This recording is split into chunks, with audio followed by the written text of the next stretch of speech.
Gracias, presidente. Bueno, voy a empezar diciendo que este es un proyecto que no me gusta.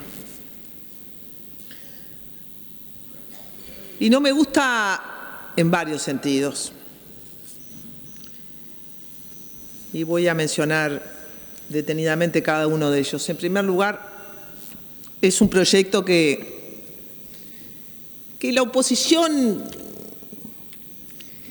con cierta ironía o un poco, quizá con un poco de hilaridad, ha llamado de un aumento de penas que desnuda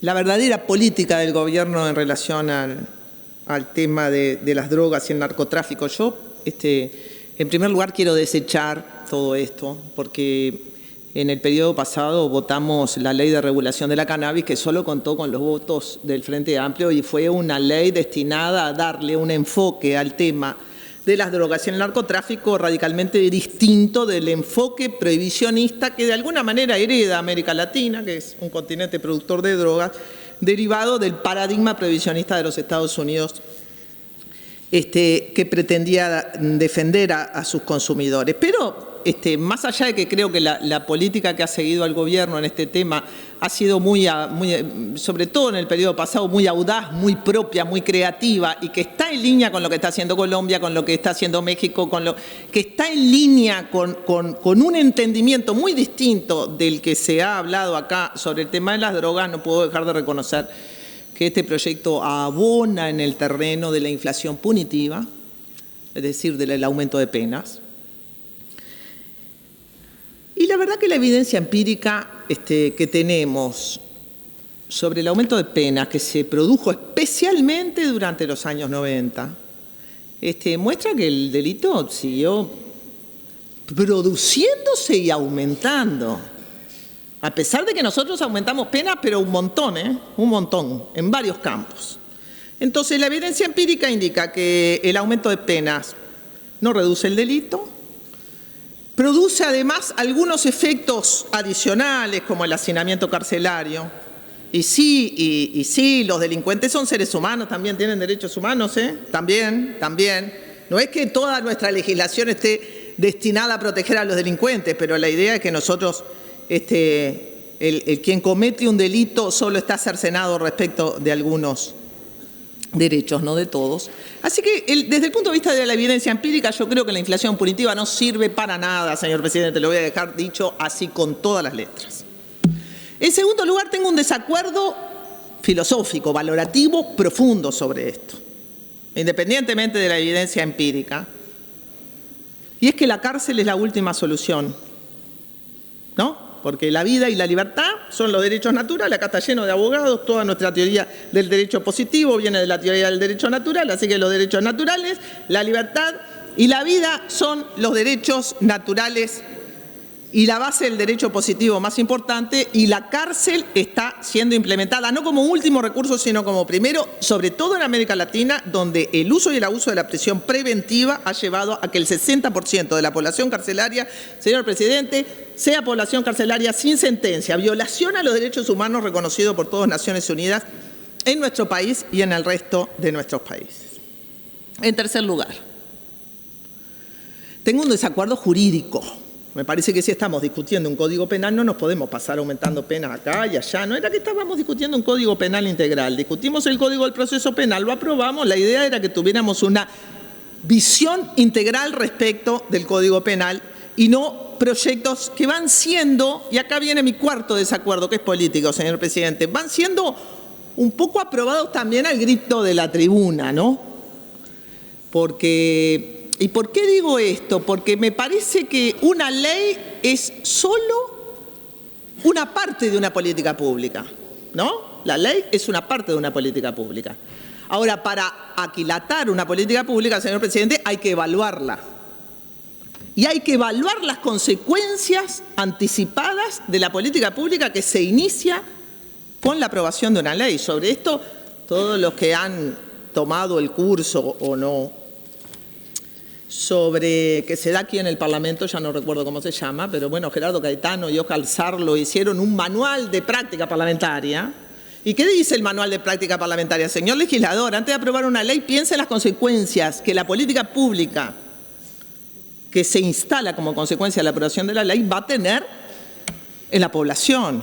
Y nosotros no hacemos eso. Nosotros votamos leyes sin indagar los impactos que va a tener la política pública que dispara esa ley sobre la población. Así que creo que esta ley no prevé alguno de esos impactos a los que me voy a referir más tarde. Así que este proyecto no me gusta, lo voto a disgusto, lo voto por disciplina partidaria, por estos 4 aspectos que digo ahora. Pero, también yo creo que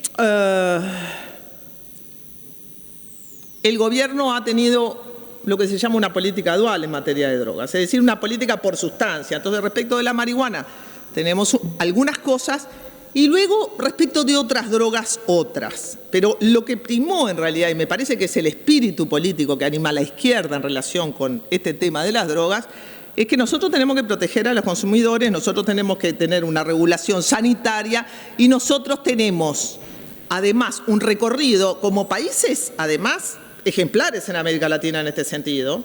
Tenemos un recorrido de darle a la cuestión de las drogas un enfoque que no es el enfoque prohibicionista. Y en esto nos hemos asociado con Brasil, con Colombia, con México. La OEA está discutiendo estas cosas. ¿Por qué? En primer lugar, señor presidente, a mí me gusta cómo hablan acá de las drogas como si el alcohol y el tabaco no fueran drogas. No, señor, son drogas, pero son legales. Entonces, hay una especie de sesgo valorativo negativo hacia las drogas que son criminalizadas, pero las criminalizamos nosotros. ¿Y las otras? No hacen mal, no hacen daño, no son drogas. Los psicofármacos que consume el 27% de las personas no son drogas, el alcohol que consume el 90% de los uruguayos. Señor presidente, porque la gran droga del Uruguay no es la cocaína ni la pasta base, la gran droga del Uruguay es el alcohol. Y si yo les dijera ahora, vamos a restringir el consumo de alcohol prohibiendo, estoy segura que no encontrábamos los votos para eso en este plenario. El 90% de los uruguayos consumen alcohol. El 50% de los uruguayos consumen alcohol habitualmente y el 25% de los uruguayos tienen consumo problemático de alcohol. 27% de los uruguayos consumen psicofármacos y una cuarta parte de ellos sin prescripción médica. El 25% consume marihuana. Ahora, la pasta base que nos desvela todo la consume el 0,7%. Estamos haciendo toda una discusión sobre la pasta base que la consume el 0,7%. Hemos escuchado al anterior director de la Junta Nacional de Drogas y muchos de nosotros estábamos en el periodo anterior hablar incansablemente sobre el tema de las drogas. El problema no es la sustancia, el problema es la adicción, porque los consumidores de alcohol tampoco son todos unos borrachos y unos alcohólicos, ¿no? Hay una relación entre la persona y la sustancia. Legislar y correr atrás de la sustancia no tiene ningún sentido, señor presidente. Es el vínculo de la persona con la sustancia la que determina si una persona es adicta o no. Además que vamos a entendernos, la prohibición no ha determinado la baja del consumo, sino que el consumo ha aumentado. En el mundo, en el mundo. Entonces, yo creo que nosotros, en esta política dual, y acá sí me hago una crítica, no preciso que nadie nos la haga, al partido de gobierno, me la hago yo, a nuestra oscilación entre el paradigma regulacionista de las drogas y el paradigma prohibicionista. ¿Y por qué lo digo? Porque por la infracción a la ley de drogas procesamos y detenemos cada vez más gente, señor presidente, cada vez más gente. Y nosotros sabemos que las infracciones a la ley de drogas vienen determinadas por las convenciones internacionales. Vienen determinadas por las convenciones internacionales, porque el Uruguay nunca fue un país productor de drogas. Tenemos un artículo en el proyecto de ley sobre el aumento de penas para la producción de drogas. ¿Qué drogas se produce en Uruguay? ¿Qué drogas se produce en Uruguay? Uruguay no produce drogas más que en los porcentajes. Uno alcanza con ver las cifras de incautación. Las cifras de incautación muestran que la droga que se incauta en toneladas es una droga de tránsito. No es una droga que el Uruguay produzca. No hay laboratorios que produzcan drogas sintéticas, pero allá tenemos un aumento de penas por la producción de drogas. El gran problema latinoamericano, señor presidente, es que América Latina es un país productor de drogas, y por eso sufrió el paradigma prohibicionista que le impuso Estados Unidos y las convenciones internacionales, pero Estados Unidos, que tiene un gran poder en el mundo, porque Estados Unidos quería defender a su mercado de consumo respecto de quién, de nosotros, los pobres productores. Cada vez tenemos más detenidos y procesados por infracción a la ley de drogas, porque a mí no me importa tener detenidos y procesados por lesiones a la vida, por violencia que está salada en este país, hasta por infracciones a la propiedad privada, pero tener cada vez más detenidos y procesados por la infracción a la ley de drogas, que todos quienes estamos en este tema sabemos muy bien cómo ha venido en el mundo, primero por la producción de opio en China y después para abajo, y que nosotros sin comerla ni beberla tengamos las cárceles llenas de esto. Pero lo que más me preocupa, señor presidente, es el aumento del número de mujeres que están siendo procesadas. 1/4 de las presas de Cabildo están siendo procesadas por drogas. Se procesan 140 personas por año y en 10 años, señor presidente, duplicamos el número de personas detenidas y procesadas por delitos relacionados con las drogas. Levanto un dato aquí que me viene del diario El Observador, que son las declaraciones del titular de la Dirección General de Represión al Tráfico Ilícito de Drogas, Walter Menéndez. Dice, los procesamientos por venta de drogas crecieron en 2015 en Montevideo en comparación con el año anterior, pasando de 291 a 454. Quiere decir que duplicamos en el 2015 el número de detenidos y procesados. Casos de venta de estupefacientes, de lo que trata esta ley, pasamos de 936 a 1.237 entre 2014 y 2015. En Montevideo los enjuiciamientos por tráfico de drogas crecieron más a la mitad. Así que imagínense, señor presidente, el impacto que va a tener un aumento de penas para el tráfico determinado por esta figura de la organización del tráfico. Entonces nosotros decimos que no queremos ir contra el narcomenudeo, pero la oposición dice que quiere ir con el narcomenudeo. Quiere decir que nosotros estamos aprobando una ley con dos interpretaciones distintas, con dos interpretaciones completamente distintas. Para el Frente Amplio, esto no determina el procesamiento del microtráfico, no es tráfico chiquito, es microtráfico. Pero para la oposición aprueba esta ley porque determina el procesamiento con prisión y la inescarcelabilidad del microtráfico. Quiere decir que estamos aprobando un proyecto de ley donde las señales que estamos dando a los jueces o a los operadores jurídicos que vengan a leer las actas de este proyecto entrañan dos concepciones radicalmente distintas. Walter Menéndez dice que la suba en el total de procesamientos obedece a la nueva estrategia desplegada en 2015 por la repartición y que apunta a combatir las bocas de venta de droga en los barrios, a lo que se ha referido muy extensamente el senador preopinante. Atacar el narcomenudeo, etcétera, etcétera y tal. Muy bien. ¿Qué dice lo que hay en el mundo sobre esta estrategia de ataque, en nuestro caso a la boca de pasta base, pero vamos a llamarle el microtráfico, porque en el Uruguay será el problema la pasta base? Ya hicimos una ley, Hicimos una ley, señor presidente, para reprimir el tráfico de pasta base. Los jueces se vuelven locos tratando de determinar qué es pasta base y qué es cocaína, porque ¿sabe una cosa, señor presidente? Es lo mismo, todo es coca. Solo que uno es clorhidrato y el otro se dice que es una mezcla de cocaína con ácido sulfúrico. Lo que mata a la gente no es el ácido sulfúrico ni el veneno con el que se corta la droga. Lo que mata a la gente es la adicción a la droga. Y lo que mata a la gente es si la droga se bebe, se come o se inhala. No hay un problema de que vamos a lograr controlar la sustancia para que no tenga veneno. Lo que mata es la adicción. Pero volvimos locos a los jueces obligándolos a determinar la diferencia entre la pasta base y la cocaína. Muy bien. No es inteligencia política eso. Woodrow Wilson Center, la rebelión de las redes criminales, el crimen organizado en América Latina y las pruebas que lo modifican. Solo les voy a leer esto. Las organizaciones criminales en América Latina buscan ganar mayor autonomía. ¿Cómo hacen? Pasan de depredar bienes existentes en la sociedad, el robo es un ejemplo de eso, a ofrecer productos ilegales que esta sociedad demanda a pesar de las prohibiciones, porque la prohibición, señor presidente, no cambia en nada la demanda creciente y sostenida de productos ilegales. Entonces, da algunas recomendaciones. 10 recomendaciones para responder al desafío del crimen organizado en época de rebelión de las redes criminales. La primera, cambiar la manera de medir los éxitos. ¿La contabilidad de muertes, capturas e incautaciones es un éxito, señor presidente? Si cada vez hay más gente que consume, si cada vez hay más organizaciones criminales, si la criminalización del narcotráfico lo único que hace es robustecer y engordar las redes criminales, ¿qué éxito estoy teniendo? Ninguno. Segundo, contener la expansión de los mercados ilegales locales, pero con una estrategia de represión de los grandes proveedores, no de los chicos. Tercero, trascender el monólogo del narcotráfico. Había un experto argentino que había trabajado en la policía argentina que decía, si se sigue la ruta de la droga, se termina en una villa, un asentamiento, una favela.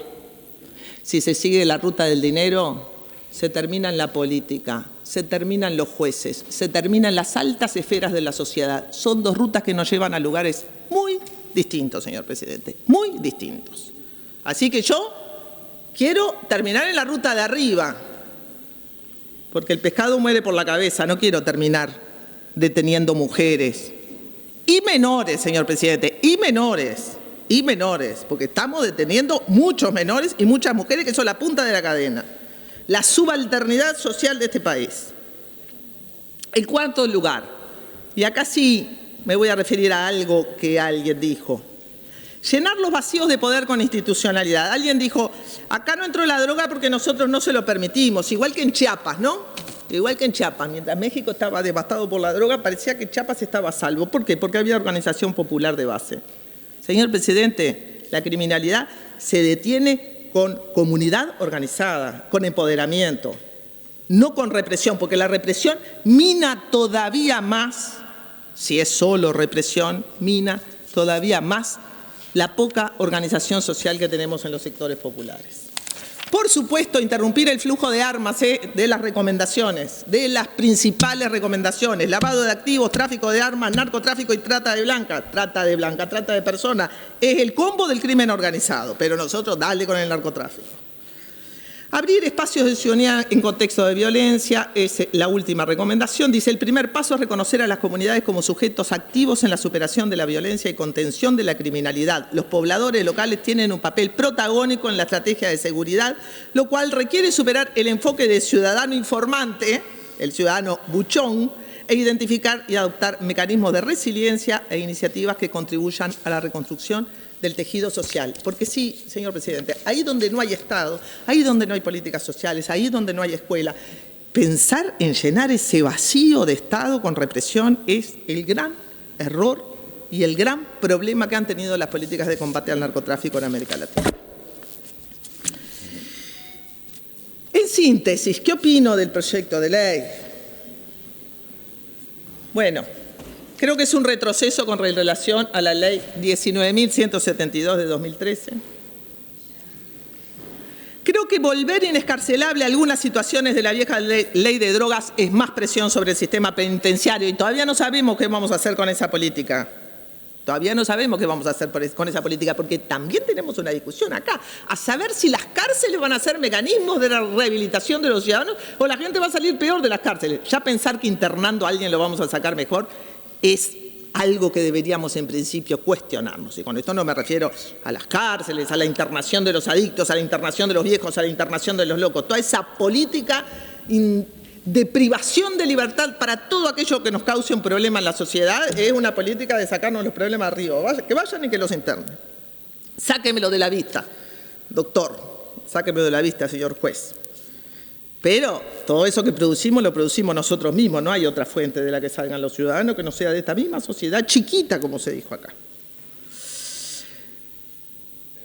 En bueno, ya dije lo que dije sobre la pasta base, la cocaína, el ITF y toda esta cosa para diferenciar lo indiferenciable, porque el problema de la muerte o del deterioro de las personas por consumo de sustancias es la relación que tiene con esas sustancias, la cantidad de veces que la consumen y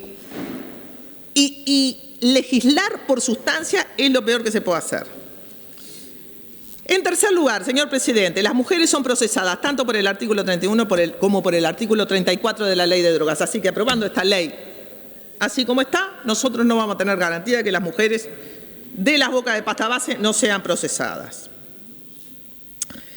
Y hay algunas otras cosas que mis compañeros ya me las escucharon hasta el cansancio, pero que las digo acá.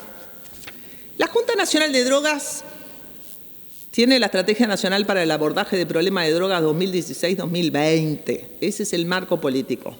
Si nosotros no hacemos referencia a la Estrategia Nacional para el Abordaje de Problemas de Drogas, no metemos a la Junta Nacional de Drogas en toda esta comisión de lucha contra el narcotráfico, corremos el riesgo de desequilibrar el abordaje integral del tema y darle rienda suelta a la parte represiva. Y esta es básicamente la razón de mi desacuerdo con el proyecto.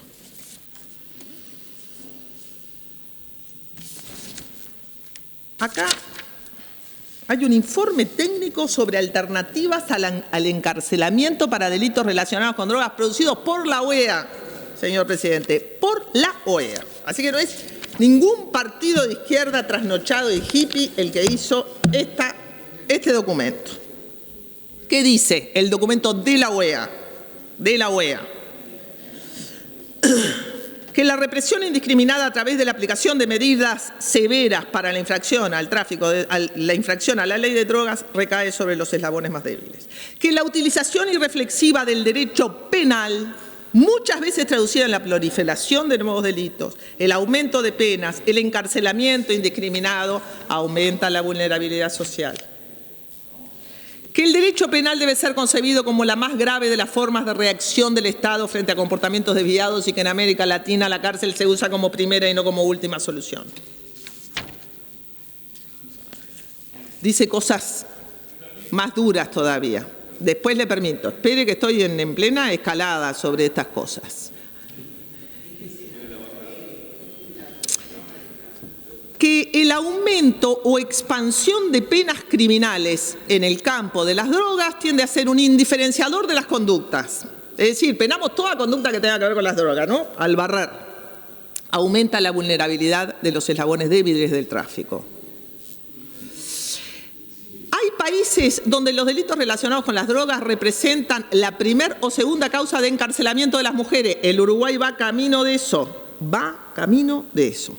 La tasa de encarcelamiento de mujeres en América Latina ha registrado el mayor aumento a nivel internacional. Tenemos que tener alternativas al encarcelamiento. Para las mulas, señor presidente, para las mulas, las llamadas mulas, mujeres y menores usados, y hay películas, ¿no?, para transportar drogas, son en general personas que están en situación de vulnerabilidad total. ¿Qué hacemos? Los llevamos presos. Los menores, los adictos. Hay gente que trafica con drogas porque es adicta. ¿Qué hacemos con toda esta gente? La metemos presa. Hay que buscar alternativas al encarcelamiento. También dice, y eso nos cuesta escucharlo porque nosotros creemos que vamos a mejorar a la gente llevándola a la cárcel, también dice que los efectos del encarcelamiento superior a 1 año pueden aumentar la residencia y los problemas y no disminuirlos. ¿Quién me pidió una interrupción? Le concedo una interrupción al senador Heber, si me lo permite. Puede interrumpir, senador Heber.